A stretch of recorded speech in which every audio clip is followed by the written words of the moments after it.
Possible नहीं होता कुछ भी।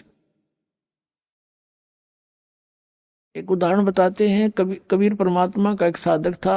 हम कैसे साधक हैं, हम भगवान के ज्ञान को अवश्य सुनते हैं लेकिन मनमुखी तुरंत हो जाते हैं। अब वो साधक घर छोड़ के बैठ गया जंगल में, उसमें पहाड़ पर जाकर बैठ गया और वहां दिन रात भक्ति कर रहा था, साधना करता था। एक दिन वो क्या करता था, वहां से नीचे उतर कर आता था। एक सरोवर था नीचे, थोड़ा पहाड़ से नीचे की तरफ, पहाड़ी पर ही था, बना हुआ था, लेकिन वो और ऊंची पहाड़ी पर रहता था। वहां आकर स्नान करता था और जल भर ले जाता था अपना करमंडल में। एक दिन वो बीमार हो गया, इतना असहाय हो गया कि वो स्नान करने मुंह धो नहीं सकता था, और मुंह धोए बिना वो भगवान नहीं बच सकता था। इस तरह की अपनी अटकल बना रहा था।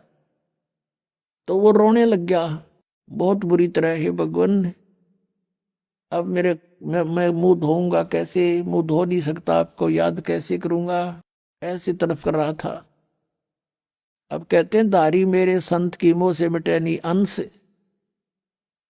अब उसके लिए परमात्मा ने क्या किया, इतनी जबरदस्त वर्षा कर दी कि पूरी पृथ्वी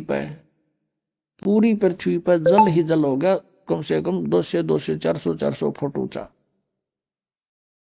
और फिर वो जल उस पहाड़ी के निकट पहुंचा जहां वो संत बैठा था। इतना निकट कर दिया वो जल कि उसने ऐसे देखा, अरे जल यहां आ गया, अरे वर्षा इतनी अच्छी होगी। और उसने फिर मुंह धोया, मुंह धो के पानी पिया। फिर उसने देखा कि ये तो सब कुछ नाश हो गया, प्रलय होगी।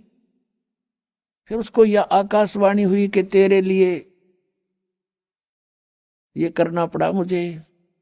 तब रोने लग गया, हे भगवान, मुझ पापी के लिए इतना अनर्थ हो गया, सारी जनता मर गई मालिक।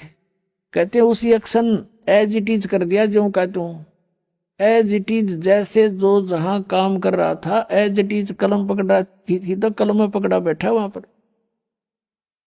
तो यहाँ के बारे में कहते हैं, मौला थल से जल करे और जल से थल कर देत, साहेब तेरी साहेबी अब श्याम कहूं अक्सवेत। परमात्मा एक सेकंड के कुछ क्षण में भी पूरी पृथ्वी पर जल ही जल विनाश कर सकता है। और दूसरे अक्षर में जो का तू, आपको जैसे यहां बैठे हो ऐसा ही बैठा दे। आपका सपना सा याद भी ना हो मेरे गल बनी थी क्या। इतना सामर्थ्य परमात्मा में है। और हम इन अनाड़ियों के कारण, अज्ञानता के कारण, शास्त्र साधना करने के कारण, ईश्वरीय परमेश्वरीय लाभ से वंचित रहने से हम ये सोच बैठे हैं ऐसा नहीं हो सकता, ऐसा नहीं हो सकता। और ये अगर मगर जो है, ये हमारे भक्ति मार्ग को समझने में बहुत बड़ी बाधा है। परमात्मा को के मार्ग में कभी भी अविश्वास नहीं होना चाहिए। एक कथा सुनाता हूं।